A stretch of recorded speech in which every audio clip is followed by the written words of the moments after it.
Thank you, Mr. Larry Martin and Gare Smith of Foley-Hoag, for receiving us today. Southern Cameroonians are very anxious to know how you are going to assist in expediting the process of the reclaiming of their independence and the eradication of the occupation forces of La République du Cameroon from their territory. So what would you tell them?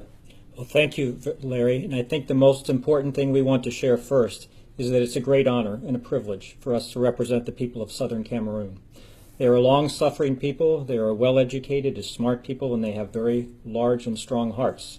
So there's much that we want to do, both legally and in terms of working with the government at the international level and in Washington.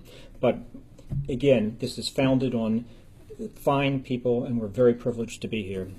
I don't know, Larry, if you want to start with litigation or you want me to start with political things, but we can go in either direction. Well, first let me just echo what you said. I mean, it's a real honor for me, speaking personally, to be able to participate in the advancement of this cause. I mean, this is something that I think, speaking for us both, we feel very, very strongly about, and we are thrilled to have the privilege of being of assistance.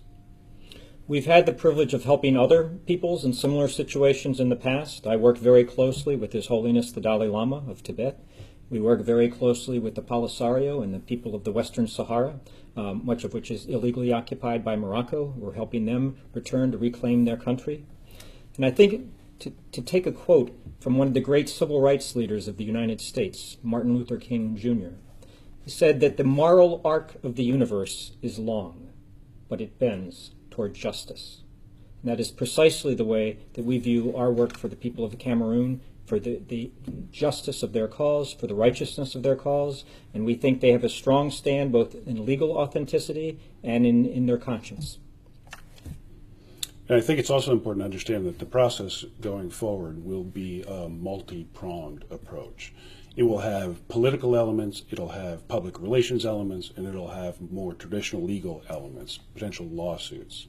And I think one of the exciting things about this, speaking for myself, is the opportunity it gives for somebody like myself, who's an international litigator, to work with somebody like Gare, who is a much more seasoned politician and much more knowledgeable about interacting with the United Nations, with the United States government, and in particular on matters like this relating to human rights.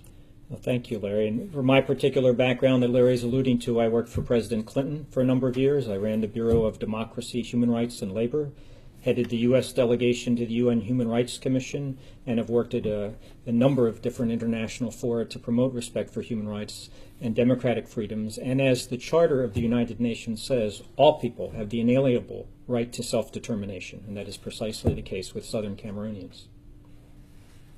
Yes, now, may I find out from you, particularly, is there anything that the Foley-Hoag law firm may be doing to assist in securing the release of the leaders of the Southern Cameroonian people and many other individuals of Southern Cameroon arrested and charged, given trumped up charges under the terrorism law? Yes, to be perfectly candid, one of the biggest challenges we face in helping the people of Southern Cameroons is that most people in the world, including most people in the United States, I say with some embarrassment, have no idea about this conflict, have no idea that their leader is being jailed on trumped-up charges, have no idea that there's torture being committed. And a lot of our work is originally to educate our own people, educate our legislators, educate our members of Congress, educate members of the State Department and in the White House of these abuses. And then, upon educating these people, rallying around it, having the U.S. government speak out as it should to address these wrongs, and having it work in international fora, such as the United Nations, where it's applicable. Well, I think another angle that we will be pursuing is drawing the attention of organizations like Amnesty International, Human Rights Watch to these problems. I think that's important in its own right, but it also serves an important practical purpose in the sense that drawing the attention of the international community to these abuses, to these wrongs, to the people who are wrongfully detained, can very well serve the purpose of having them released, because even the government of La République has a sense of shame. And if we can make them feel shame, I think that will itself have a tangible benefit to people in southern Cameroons. Thank you, gentlemen. Thank you. Thank you.